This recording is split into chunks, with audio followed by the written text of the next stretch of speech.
Cristina, so nice to see you here tonight. I'm looking forward to hearing everything that you have to say. And with that, I turn it over to you. I'm muting myself. Great. Thank you, Mike. Hi, everyone. My name is Cristina Parajón, and I'm the Gateway Administrator. Some other people here on my team today are Doug Chaplin, if you want to say hello, Doug. And I think that's Elizabeth Holguin, who is also another Cristina Parajón there. There's two of me, so I'm not sure. But Elizabeth Holguin is one of our— I'm here, yes. Okay. Hi, Elizabeth. She's one of our new key hires. She's the Deputy Director of Homeless Solutions and Clinical Advisory, and we're really excited to have her on board, and as we continue to prioritize homelessness as an issue in our community. So I'm going to be presenting a little bit today about the Gibson Health Hub, and let me get my slides up. And talking a little bit about the services that will be offered at Gibson Health Hub and the Gateway Center, which resides inside of the Gibson Health Hub. So the city, the first thing I want to say is that we really are, the Gateway Center is really a piece of a much larger framework that the city has for addressing homelessness. And those include things like prevention and diversion, coordinated entry, a robust outreach program, emergency shelter and interim housing, permanent housing, and mitigating the impact of homelessness on the community. So the Gateway Center, which you might have heard of, which is the new shelter that we're building inside the Gateway Center, inside the Gibson Health Hub, is really a slice and one option for people who are experiencing homelessness. So, in 2019, the city voted on a bond to use money towards addressing homelessness and having some innovative solutions come in towards solving this problem. And so the city bought the old Loveless Medical Center. And has anybody ever been inside Loveless Medical Center? Anybody born there? Anyone? Okay, well, it used to be a very popular hospital here in Albuquerque, so we acquired this building and we rebranded it as the Gibson Health Hub. And really it's because we are trying to create a health hub inside of Gibson. So, a lot of people think this is going to be the whole hospital is going to be a shelter, but that's not really the case. So this graphic here breaks down what we are using the space for, and we actually already have tenants in there working, over 300 people working in, 200 people working in the building, and a myriad of different tenants here offering medical and behavioral health solutions, substance abuse treatment, and they are already serving people experiencing homelessness who are receiving treatment or medical health here. So the Gateway Center, which is will be a piece of the Gibson Health Hub, when it's fully built out, will only be 17% of the building, or in other words, in phase one, as we're phasing the process, and we want to make sure that in every step that we're building this, we're gathering information and data and learning about the best practices and some of the practices that need to change. So the phase one, which we are hoping will be complete at the end of 2022, will only be 7% of the whole space. And then our director, Carol, likes to say there's 70% of opportunity space for any other businesses, or, we have a cafe. So there are many different spaces and opportunities to create business in this space. So before I get in here, some people here may be familiar with this graphic, and as we're deep diving into what the Gateway is, just wanted to clear up some misconceptions that may be had about the Gateway. So this is really, as you saw in that previous graphic, a small piece of that. It's not the 572,000 square foot shelter. It's an addition to a model of providing care to unsheltered individuals. And it's really part of Albuquerque's dispersed shelter model of care. And, we have shelters all across Albuquerque that we help fund, and also that are excellent nonprofits that provide shelter to our our population experiencing homelessness. But this is not going to be a shelter that will meet the demand of 500 beds. We are initially starting with 50 women, and that is to learn more as we go. And then the Gateway shelter, what you'll find here is it's really not just going to be a shelter. It's really a lot more than a shelter. It's a place to get connected to services that will support individuals towards a path towards stable housing. So it's not a day shelter. You can't walk up. It's not a drop-in center with meals. This is a place where you would need a referral to come here, somebody who is ready for housing or ready to find another path towards stability. We also know that this is not a replacement for affordable housing or permanent housing. We have a lot of other programs that are addressing that, but this is an option and a gateway in some ways for people to then find their next stable option or their next path forward. And then, we really want to work collaboratively and have worked collaboratively with the community to create that effective, safe, and compassionate support. So we know that people are out in the Southeast neighborhoods. We know that they're there. And what we would like is to get those people off the streets and bring them into our center where we would be able to connect them to services and get them the place that they need to go next. So the Gateway Center, what it will be is there are 3 aspects of that. And the first aspect of that is the shelter. So you have a bed. And the way we've designed this is really off of trauma-informed and people-centered thinking, where we're saying it's really hard to access services, to get in the mentality of being ready for housing if you are worried about where your next meal is going to come from, if you are worried about where you're going to sleep at night, or if you're safe. That's a really survival mode, and we want to get people into a safer area so they can then make that decision towards housing or treatment or another shelter. And to do that, we have a team of people who will be supporting that individual. Case management, housing navigation, peer support services that will be right there.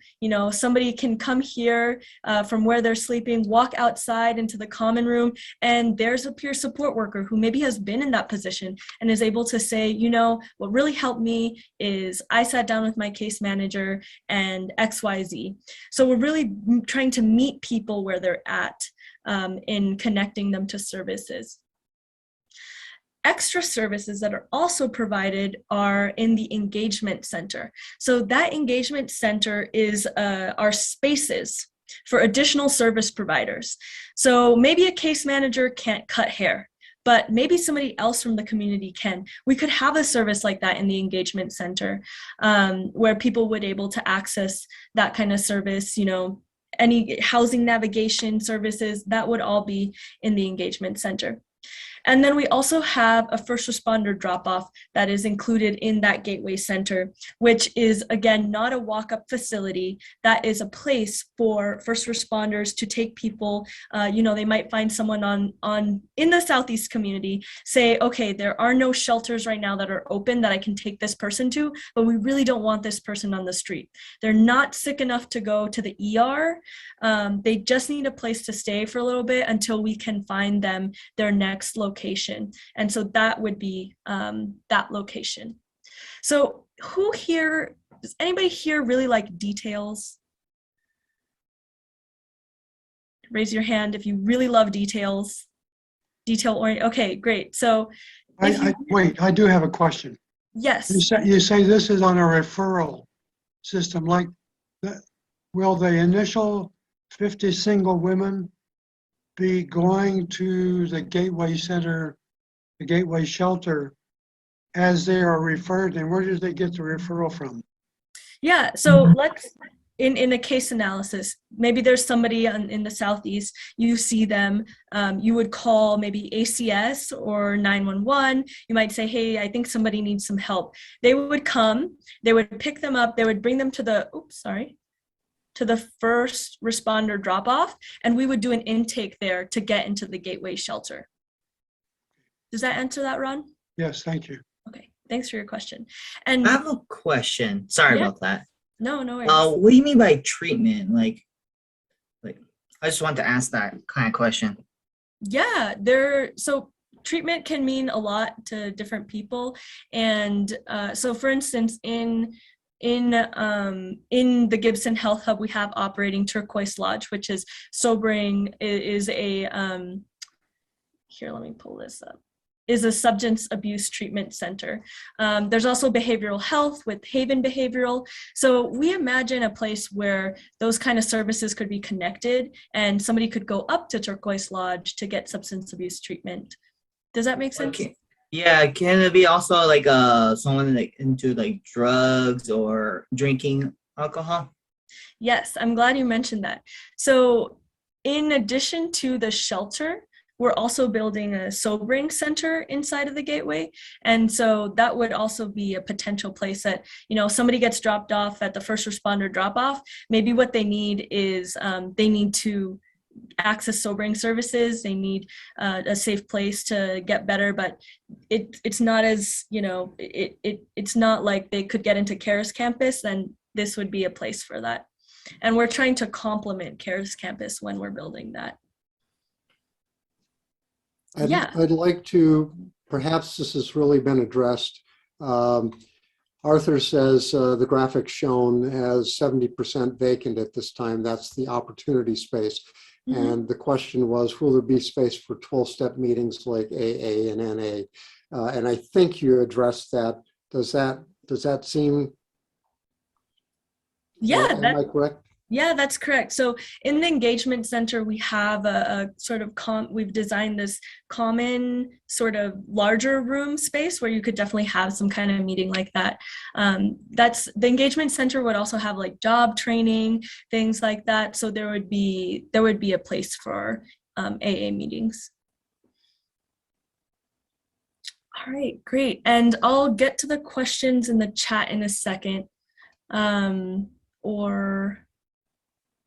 Let me see.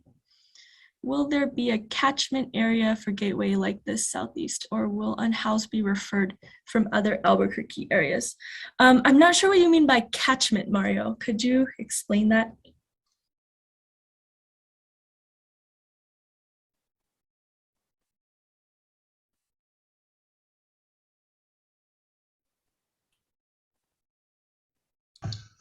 I think he means, is there going to be a geographic limitation to where people are coming from? Oh, okay. Thank you. Thank you, Kelly. No, people are able to come from other places as well. And correct me if I'm wrong on that, Doug, but I think this is a service for all the city. Correct. It can be citywide referrals. Yeah. Okay, great. So, we really hope that we really want to provide here at Gibson Health Hub as a compassionate response to our neighbors to get them off the street and get them the help they need, which, can only help the safety of our citizens here. And we've really built a lot of these as the best practices from around the nation that we've found visiting Denver, Phoenix, here in Albuquerque from our shelter system. And we know that this place will not just benefit the unsheltered, it will benefit many people in the community, especially our public safety system, businesses and neighborhoods. We're hoping that this place will be a hub, and it will be a place for people to access behavioral health services in one location. It will help reduce the expensive emergency services that are used by people experiencing homelessness. In terms of business, we already have 200 people working here in the building, and with the Gateway Center and the other services coming online, more than 100 plus professionals in the area are going to be coming in to access the neighborhood businesses and restaurants, and hopefully that will stimulate commerce in the area and bring those professionals back to the neighborhood businesses. And then for the neighborhoods, we have this place will have health services for everyone in the community. Turquoise Lodge, Haven Behavioral, those are all places that anybody from the community can access. We also have an encampment team of 2 individuals that are already based in Gibson Health Hub that are securing and reviewing the 1/4 mile radius around Gibson Health Hub already for encampments and helping individuals access services. We're working right now on a good neighbor agreement and also on building a public safety district like that seen in downtown and Nob Hill. All right. And then I'll just finish this with this last slide before I get to the questions. Maybe it might answer some. But you know, when are these things going to happen? So the timelines right now for the Public Safety District, we're hoping that the first meeting of that is expected to happen in the summer of 2022.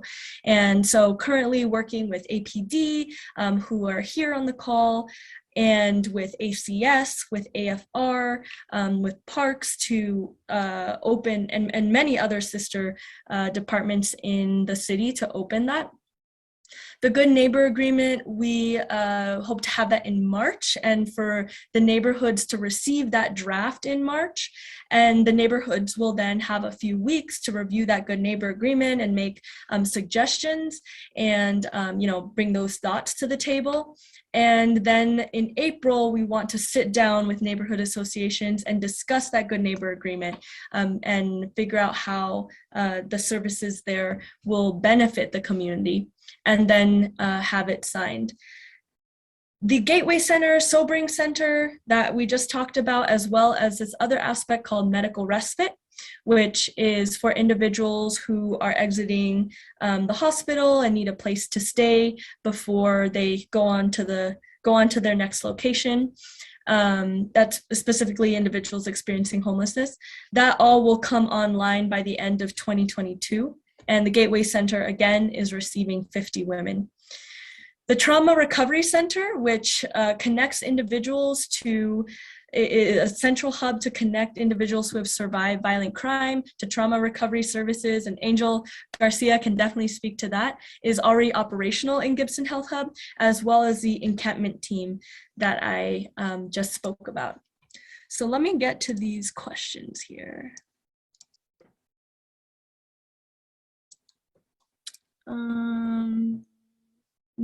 Is this your question, Mike? Is there, or could there be any consideration of doing similar through the Gateway programs that hired homeless people and panhandlers? Oh, okay. So I think, Doug, this program was, were you here when this program was in the Yeah, mayor? I think they're referring to the Better Way program, and they would pick up individuals and offer them a day's worth of labor and pay them cash, and it was really well received and very popular, and so that our provider quit doing that for us, our service provider, and we haven't been able to replace them yet. The question is could we do something like that at the Gateway? And I think we're open to a lot of solutions to connect folks back to jobs. And that's certainly something that we will take into consideration as we move forward. Thanks. And then I see the other one is why only women being accepted? So, and I answered the other question, right, about the AA and NA space. But yeah, so that's a great question. And you know, we're really, again, we're trying to phase the Gateway. We don't want to just start immediately with so many people. We want to really make sure we're getting it right the first time. And so the choice for women was made because women are just more vulnerable on the streets. We've seen some statistics where homeless women endure 20 violent episodes per year compared to 3 for homeless men. And we found that you know, we'd really like to help bring in those women to start. Does that answer that question, James?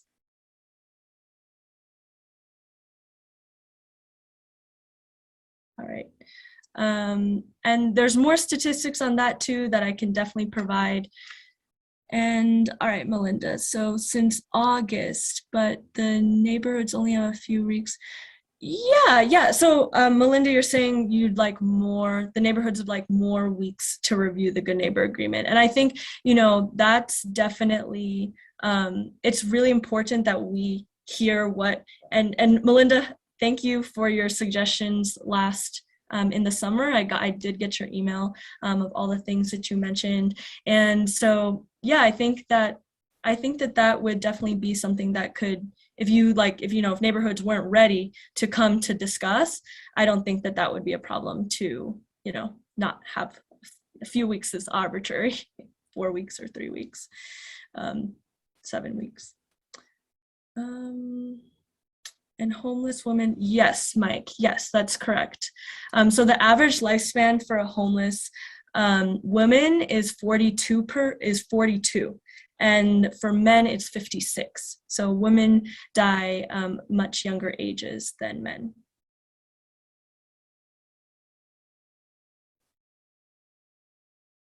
Great. Are there any other questions?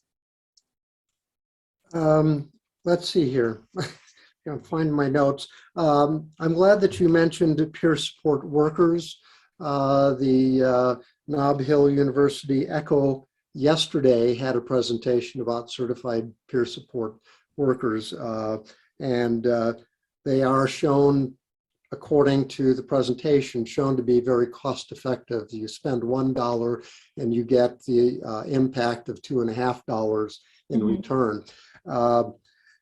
I do have a question. You said that you visited or talked to similar kinds of programs in other cities, other areas, and would you be able to share any of the reports or studies that you looked at, something that we might be able to post online so that people can say, yeah, okay, Seattle did this, and we see where they're getting their data from. I'm just, again, one of my mantras is transparency, and the more access to these kinds of background studies and reports, the better. That's my opinion. If you can provide that, I will work to make those available to the community.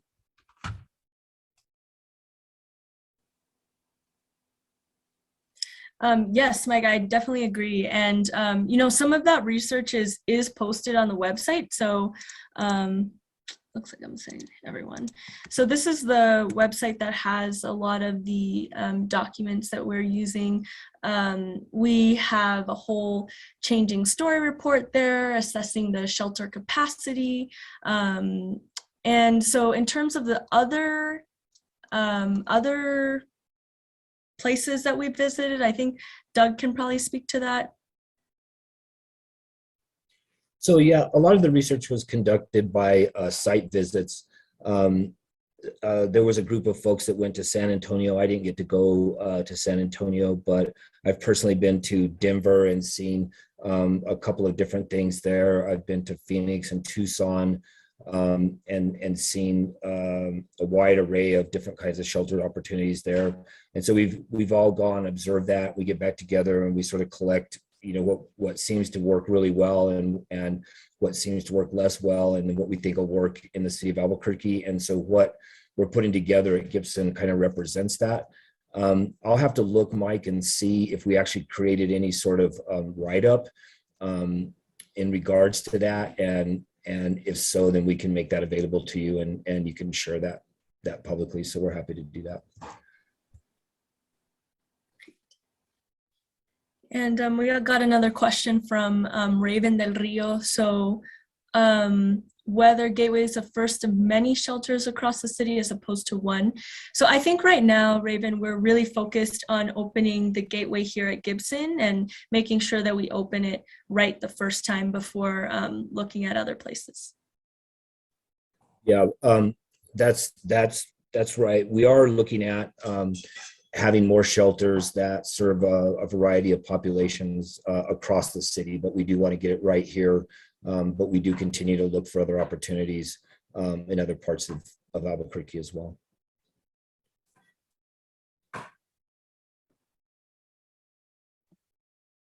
Okay, I got a question from Jeff Archie. And I think, Archie, you've been to our meeting. Did you want to say it out loud? That's fine. I can repeat it again. Christina, just how are the veterans being handled? Are they being handled through existing veterans programs? homeless veterans reintegration programs, supportive services for veterans, families, and or the Veterans Integration Center? How are those going to be handled whenever the veterans are integrated into this health hub? Yeah, that's a great question. And I know we've talked about that also in our Gibson gatherings. We've met with the VA, so we are definitely in touch with the BIC, the VA, and but you know, as the programs aren't fully, we're working on developing the program. And then James Moltabano says, if resuming the pay to work program is a matter of placing a vendor, why has it taken more than 4 years? I don't know, but I could investigate it, unless you know, Doug. I'm not familiar with that. Yeah. Can I add something at this point?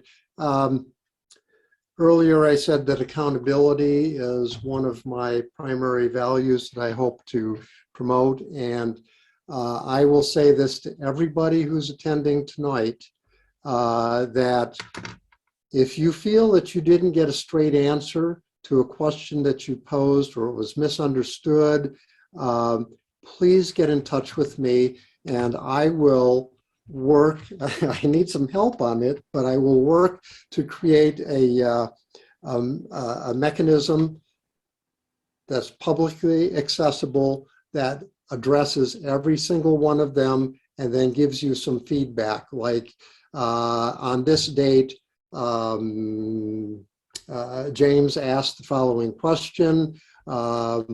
This is the answer that we currently have. This is the status of our investigation.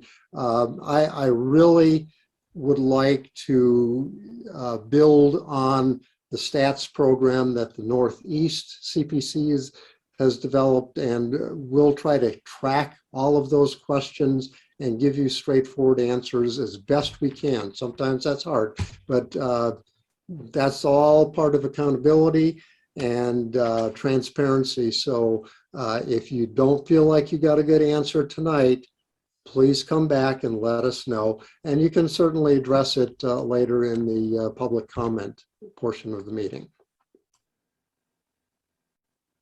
Thanks, Mike. We got another question from Sandra. If somebody walks up to Turquoise Lodge for treatment and they have no beds available, will they be assessed for the gateway? And you know, we're looking at having integrated services there and definitely assessing. Now, I am not sure if Turquoise Lodge is a walk-up facility. Doug, do you know this? No, they're not a walk-up facility, Yeah. but I think the question is that from time to time people will show up. I know they show up at our west entrance. And in talking with Shauna Hartley, who's the CEO over there, that is a major concern for them, that folks will come and they may not have room right away. And so ideally we would like to either at this gateway or through our other shelters be able to identify a place for this individual to stay, so that when there is space available at Turquoise Lodge, they could be signed up for intake at that particular point in time. The other thing that we want to do, and this is probably a little bit further out and it's going to depend on capacity, we believe it's important that when folks complete their treatment at Turquoise Lodge or even Haven Behavioral Health, that we try to identify spaces in the gateway or other areas that they can have shelter and not absolutely have to go back to the street, you know, where they're likely to relapse and be exposed to things that cause them, to have issues with their addictions to begin with. So that's the kind of integrated care that we want to continue to work on, build a system of care, and either do it at the health hub or through our system of partner agencies. So Raven says, will people who either fail out or voluntarily be transported back to the or released into the surrounding neighborhoods and try to make their own way? So at Gateway, I think what you're getting at, Raven, is will there be transportation? So yes, there will be transportation at Gateway. We part of the services we're asking for, we're not operating it, we're putting it out for RFP. So those part of those services provided is to provide some kind of shuttle service or work, with the city to arrange transportation. There are also other lines there, and as you know, the fare is now free. Peter had asked a question about other shelters. So what I'm talking about, some of the shelters that I'm referring to would be the Albuquerque Opportunity Center. If it's a mother with children, it could be the Barrett Foundation, the Brothers of the Good Shepherd. It could be the WEC if that's the most appropriate for a temporary time. And some of those other shelters that are out there. There may be a sober living environment that we could help identify. And that's why the engagement center is going to be so important, that we have navigators there and other public health workers that can identify the right place for an individual to go. Does that answer your question, Peter?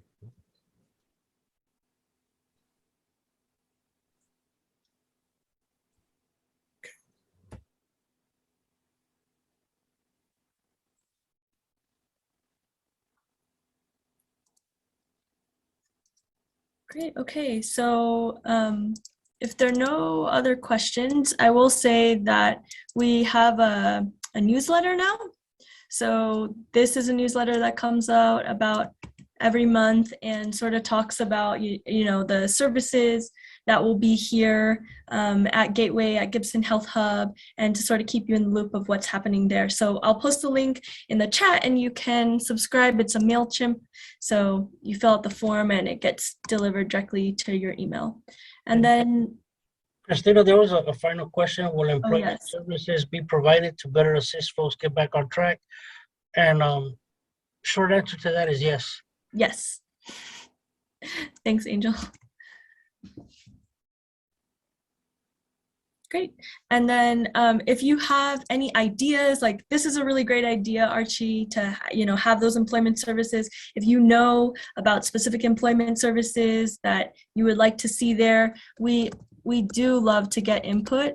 So I'm going to put the email here for that. And that is the best way to let us know your thoughts.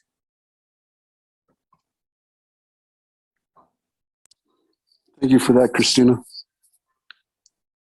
Thank you guys so much for presenting today. This was informative. Let's see, it looks like Melinda has an additional question. How far does the quarter mile extend?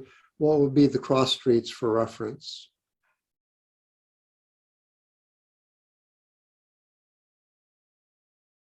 Go for it, Angel. You're on mute, Cristina. You're muted, Cristina. Oh, sorry. I believe it's Ross and San Mateo. I don't have that memorized either. I know that I know we have that map with the border We do have a map. identified. Is that on our Gateway site? Do you know yet? Maybe we could get it to Yeah, Mike and he could we've kind of identified that. Mike, could we get that to you and that's something you could share with people later on? Absolutely. In fact, I will try to put a link to a public folder that I will try to post that to as soon as I get it. Like Thank a you. Google Drive kind of? It's a Google Drive. All right, I'm for Google Drive. So Yeah, let me get that real quickly. okay. One more question, Cristina. Mm-hmm. On the Sobering Center, how many people is that designed to accommodate or hopes to accommodate? And like, is it active right now? And like, what are the criteria to be able to utilize it anyway? Yeah, that's a great question. So we're building to 20 and the criteria are still being determined and it's not available yet. That will be available with the Gateway Center at the end of 2022. Would that be considered part of the 50 women in the first unit as a total? Would they have to be part of that 50 or is that something on top of that? No, that's a that's- separate count. yeah. I'm sorry, Cristina. Yeah, that's No, a you're separate good. count. And as far as the inclusion exclusion criteria, that's something that we want to work on, and we want to complement the CARES campus because they do have a similar place over there, and so we want to complement one another so that we're expanding services and not duplicating them. And so we still have some work to do on exactly to what degree, the medical acuity that we could accept at that particular site.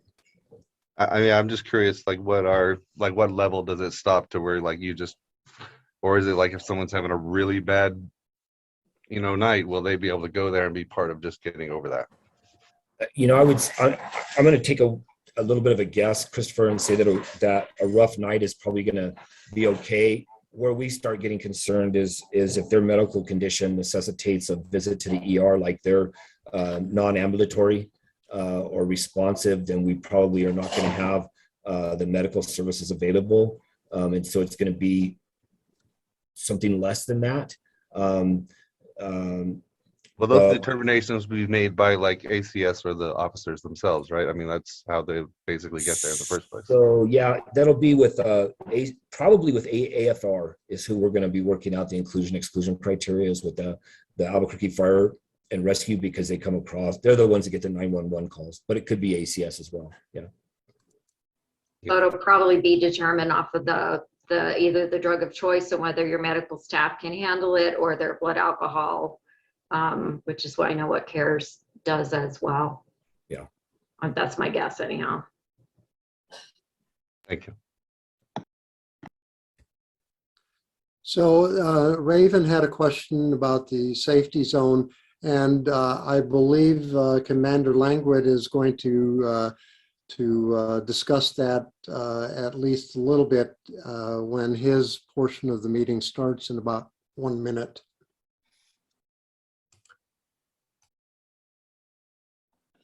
Thanks, Mike.